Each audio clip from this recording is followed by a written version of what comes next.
Sa palagay ko po, ma'am and sir, no, hindi kinakailangan siguro na tayo ay magmalaki, na tayo ay may kapangyarihan, tayo yung magaling o tayo yung mayaman. Mhm.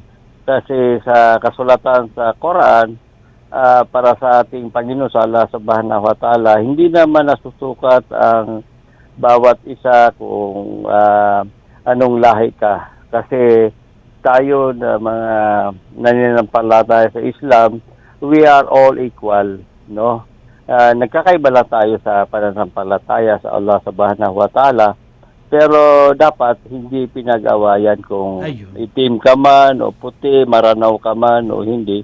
We are all equal sa mata ng Allah Subhanahu wa Ta'ala. Kaya hindi dapat tayo magpatalbugan kung hindi Mhm. dapat Mhm. nagkakaisa. We are all brother and sister. Ayan.